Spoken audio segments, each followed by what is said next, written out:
4 साल पहले मेरा जो धर्म परिवर्तन मैंने कर लिया था। लप्पू से इसने 3 साल पहले बात करनी स्टार्ट की थी। 4 साल पहले ये हिंदू धर्म में आ चुकी थी और यहाँ आने से पहले, जो कि इसकी खुद की बोली हुई बातें हैं, कि यहाँ भारत में आने से पहले इसने अपने बच्चों के नाम चेंज कर दिए थे। उनको हैबिट डाल दी थी इस नाम से सुनने की, क्योंकि अगर कोई पीछे से आवाज़ लगाएगा कि राज, तो राज को सुनने के लिए तो ऐसा होना चाहिएगा ना। तो वो चीज़ें हैं।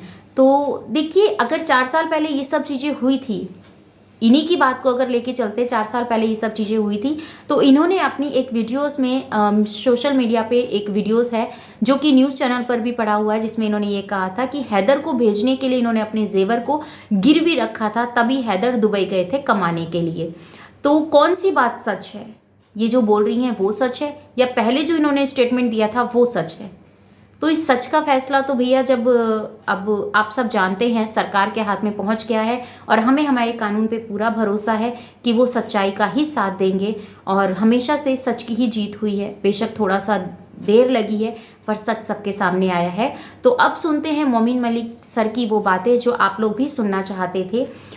उनके नज़र में जो कार्रवाई वो कर रहे हैं वो कहाँ तक पहुंची है, सब आप लोगों के साथ शेयर करते हैं। आप ही की डिमांड। सीमा हैदर को सारी रात सपनों में मोमिन मलिक की कानूनी कार्रवाई नजर आती है, सुबह शाम सचिन को भी, और अब इनके भैया को भी मोमिन ही मोमिन नजर आ रहा है, कुछ भी नजर नहीं आ रहा। या तो हेमंत दिख, या तो अगर मेरे से नजर हटती है तो हेमंत नजर आ जाता है, और हेमंत से नजर हटती है तो मैं। इनका खाना पीना हराम हो चुका। इनको तो जैसे किसी इंसान को गर्म तवे पे नहीं, उसको प्लेटफॉर्म को बिठा देते गर्म तवे पे, किसी इंसान को उसका जो बैक साइड का हिस्सा है तवे पे बिठा दो गर्म तवे पे, तो वो हाल इनका हो गया। हमने कानूनी गर्म तवे पे इनको बिठा दिया है, और वो गर्म तवा अब इनकी पैंट भी जलाएगा और अब इनकी खाल भी जलाएगा। ये कानूनी तवा ऐसा तवा है। हमने अपनी कार्रवाई को कर दिया है, और ये चाहे पुलिस में कंप्लेंट दे ले, ये चाहे गृह मंत्रालय में कंप्लेंट दे ले, ये इलेक्शन कमीशन में दे ले, इसका जहां दिल करे इसको, इसका आगा और हमारा पीछा, हम इसके जो है ना पीछे पीछे हैं। ये जहां मर्जी जो मर्जी कर ले, हर हाल में इसको कानून की तरीके से, इसको कानूनी तरीके से इसको सजा दिलाएंगे। जो इसने ऑफेंस किया है उसके अकॉर्डिंग इसके खिलाफ कानूनी कार्रवाई कर रहे हैं, और आगे भी करेंगे। वो कैमरे देखो, वो कैमरे के सामने जय श्री राम कहती है, और बिना कैमरे के वो अल्लाह अकबर कहती है। जन्म जो इस्लाम धर्म में हुआ, उसकी बचपना इस्लाम धर्म में गया, उसकी जवानी इस्लाम धर्म में हुई, और उसकी शादी इस्लाम धर्म में हुई, और उसके बच्चा जब पैदा हुआ उसकी खतना भी हुई, वो भी इस्लाम धर्म के मुताबिक हुई। ठीक है, और उनकी बेटियों के नाम इस्लाम धर्म के मुताबिक है। और आपको मैं बता दूं, जब ये नेपाल में आई थी, जब पहली बार नेपाल में आई थी, तो जब इसने पाकिस्तान से नेपाल का वीजा लेने के लिए एप्लीकेशन दी थी, उस एप्लीकेशन में एक जो है कॉलम होता है कि आप किस धर्म से ताल्लुक रखती हैं या किस मजहब को मानती हैं। उस कॉलम के अंदर इन्होंने लिखा था कि मैं इस्लाम धर्म को मानती हूं और मैं मुस्लिम हूं। जो नेपाल हाई कमीशन में इसका डॉक्यूमेंट है, मैं गया था नेपाल हाई कमीशन से, मैंने सारा बायोडाटा वहां से ले लिया है। तो उसके अंदर वो कोर्ट में हम देंगे, उसके अंदर लिखा हुआ है मैं इस्लाम धर्म को मानती हूं और मैं मुस्लिम हूं। जब इसने नेपाल में वीजा लिया था, वो अभी 8-9 महीने पहले की बात है। फिर जब ये दोबारा आई बच्चों को लेकर के, तो जो बच्चों का वीजा एप्लीकेशन इसने अप्लाई किया नेपाल का वीजा लेने के लिए और अपना वीजा लेने के लिए, उसके अंदर कॉलम था कि आप किस धर्म से संबंधित हैं। उसके अंदर एक कॉलम था, उसमें लिखा हुआ था कि मैं इस्लाम धर्म से संबंधित हूं और मैं बाई बर्थ मुसलमान हूं। इसके पासपोर्ट के अंदर एक कॉलम होता है, पाकिस्तानी जितने भी पासपोर्ट हैं उसके अंदर एक कॉलम होता है कि आप किस रिलीजन को मानती हैं। तो इसके पासपोर्ट के 2 पासपोर्ट है इसके पास, दोनों पासपोर्ट के अंदर इस्लाम धर्म लिखा हुआ है। जब 4 साल पहले इसने वहां धर्म चेंज किया था, तो अपने पासपोर्ट के अंदर धर्म चेंज क्यों नहीं करवाया? आप बताओ, बच्चों के अंदर धर्म चेंज क्यों नहीं करवाया? और जो आपने वीजा लिया नेपाल की एम्बेसी से, वहां आपने हिंदू धर्म क्यों नहीं लिखा? वहां आपने सचिन की वाइफ क्यों नहीं लिखा? ये फंस चुकी है, अपनी स्टेटमेंट में ही फंस चुकी है।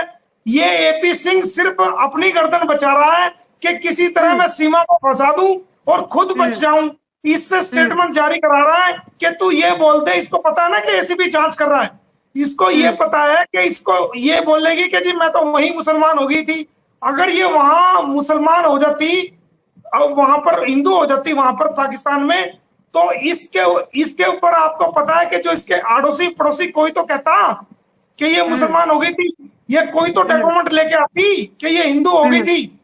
तो ये पूरा झूठ बोल रही है सिर्फ एपी सिंह। इसको तो कानूनी समझ है नहीं, ये तो भैया भैया करती है। और भैया इसकी कबर खोदने पे लगा हुआ है, भैया इसको जो है जिंदा जी मारने पे लगा हुआ है, इससे गलत बयानी करा रहा है, इसको फंसाने की कोशिश कर रहा है।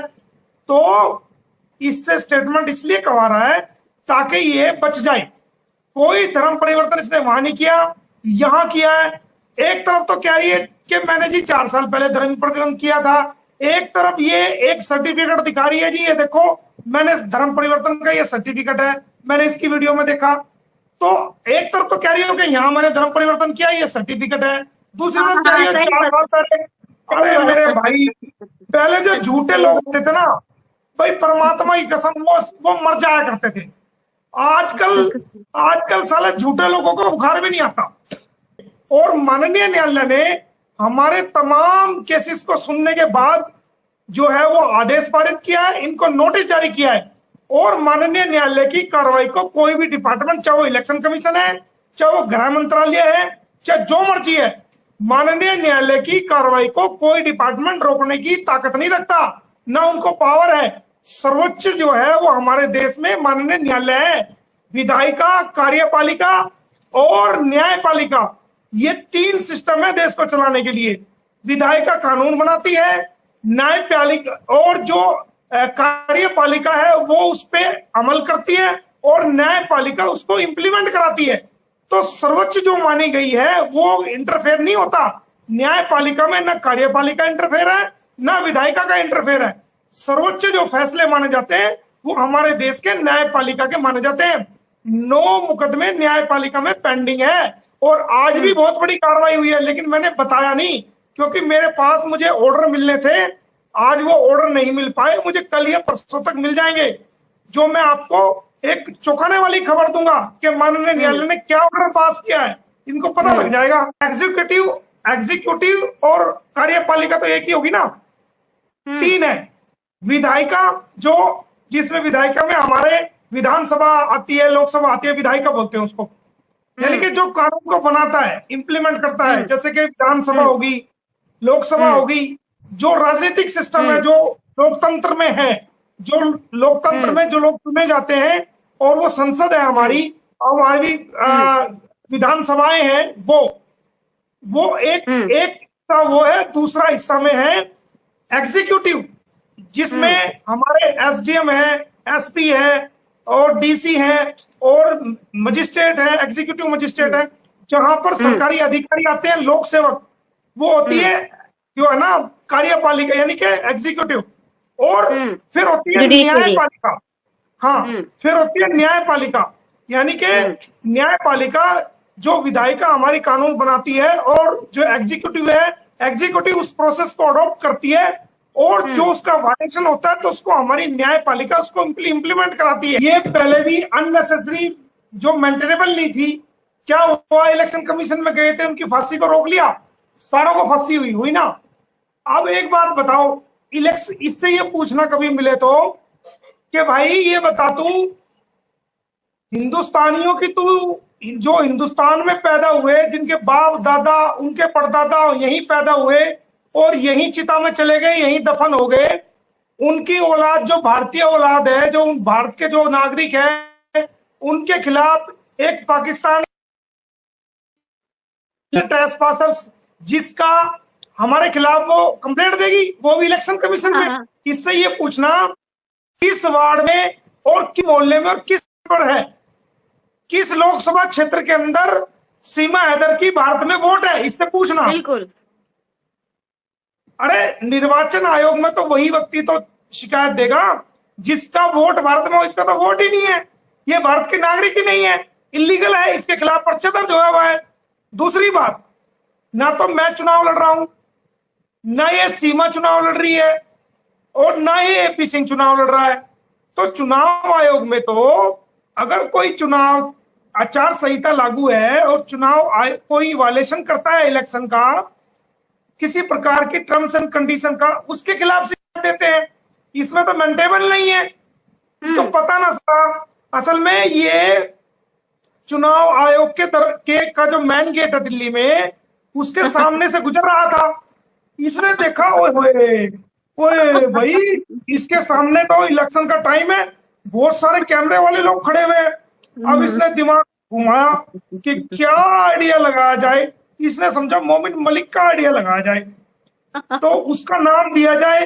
वो तेरे से बहुत ज्यादा फेमस है पूरी दुनिया में, तो तू उसका नाम दे दे, तुझे कुछ 2-4 कहीं शॉट मिल जाएंगे टीवी में, अखबार में। ये फटाफट गया, 4 लाइन लिखी और दोबारा गाड़ी घुमा करके आया और खड़ा हो गया दरवाजे के सामने। इसने बंदे ने वहां गेट पे गया, वो एप्लीकेशन दी, उनसे मोहर लगवा दी। वहां तो कोई बच्चा अगर कोई कूड़ा चुग रहा है ना, बच्चा कोई छोटा सा बच्चा कोई कूड़ा चुग रहा है, कोई बेचारा झाड़ू लगा रहा है, कोई रिक्शा पोलर है, कोई ऑटो पोलर है, ये कोई मजदूर है, कोई अमीर आदमी है, कोई भी राह चलता वहां कोई एप्लीकेशन दे दे, वो रख लेते हैं, वो मोहर मार के दे देते। तो ये फटाफट गया, जाके एक एप्लीकेशन दी, मोमिन मलिक ने जी, ये है जी, चुनाव खराब कर दिया जी। ये आप देखोगे कि जी ये कर रहा है, वो कर, अरे भाई तू कहाँ है? ये मेंटेबल नहीं है। जब हमने 9 केसेस, आज के टाइम में 9 केसेस है इनके खिलाफ, 9, और एक 10वां था, लेकिन वो मैंने कुछ अपनी कानूनी समझ के तहत वो वापस ले लिया और उसको फिर जो है ठीक करके दोबारा डाला। टोटल 10 केस फाइल कर चुका हूं। 9 केसेस हैं, चारों तरफ से लीगल रूप से घेर लिया है, इनको पता लग चुका है। एसीपी इसकी इंक्वायरी कर रहा है, जो धर्म परिवर्तन कराया बच्चों का। डीसीपी से ऑर्डर हो चुके हैं, से हो चुके हैं, और एसीपी इसकी इंक्वायरी कर रहा है। ये जेल जाएगा, इसको कोई रोक नहीं सकता। क्या लगता है आपको? कमेंट में ज़रूर बताइएगा। पूरा वीडियो आप लोगों के साथ शेयर किया है, और चैनल पे नहीं तो सब्सक्राइब कर लीजिएगा। इस वीडियो के रिगार्डिंग कोई भी क्वेश्चन हो कमेंट सेक्शन में देना मत भूलिएगा। जय श्री कृष्णा, राधे राधे। अपना और अपनों का ख्याल रखिएगा, दुआ में मुझे याद कीजिएगा।